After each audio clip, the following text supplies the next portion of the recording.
And it came to pass in the month of Nisan, in the 20th year of King Artaxerxes, when wine was before him, that I took the wine and gave it to the king. Now, I had never been sad in his presence before. Therefore the king said to me, Why is your face sad, since you are not sick? This is nothing but sorrow of heart. So I became dreadfully afraid, and said to the king, May the king live forever. Why should my face not be sad, when the city, the place of my father's tombs, lies waste, and its gates are burned with fire? What do you request? So I prayed to the God of heaven, and I said to the king, If it pleases the king, and if your servant has found favor in your sight, I ask that you send me to Judah, to the city of my father's tombs, that I may rebuild it. Then the king said to me, the queen also sitting beside him, How long will your journey be? And when will you return? So it pleased the king to send me, and I set him a time.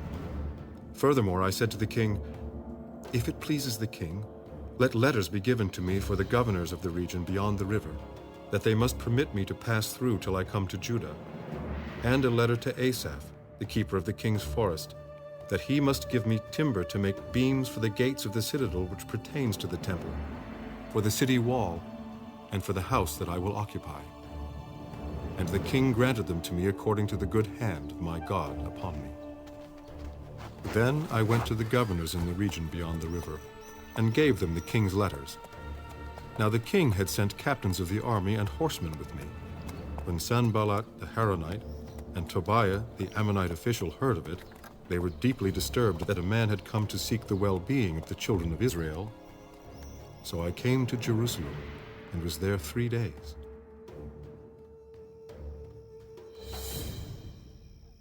Then I arose in the night, I and a few men with me. I told no one what my God had put in my heart to do at Jerusalem, nor was there any animal with me, except the one on which I rode. And I went out by night through the valley gate to the Serpent Well, and the refuse gate, and viewed the walls of Jerusalem which were broken down, and its gates which were burned with fire. Then I went on to the fountain gate, and to the king's pool, but there was no room for the animal under me to pass. So I went up in the night by the valley, and viewed the wall. Then I turned back and entered by the valley gate, and so returned. And the officials did not know where I had gone or what I had done. I had not yet told the Jews, the priests, the nobles, the officials, or the others who did the work. Then I said to them, You see the distress that we are in, how Jerusalem lies waste, and its gates are burned with fire. Come, let us build the wall of Jerusalem, that we may no longer be a reproach. And I told them of the hand of my God which had been good upon me, and also of the king's words that he had spoken to me. So they said, Let us rise up and build. Then they set their hands to this good work. But when Sanballat the Horonite, Tobiah the Ammonite official, and Geshem the Arab heard of it, they laughed at us and despised us. What is this thing that you are doing? Will you rebel against the king? So I answered them and said to them, The God of heaven himself will prosper us. Therefore we, his servants, will arise and build. But you have no heritage or right or memorial in Jerusalem.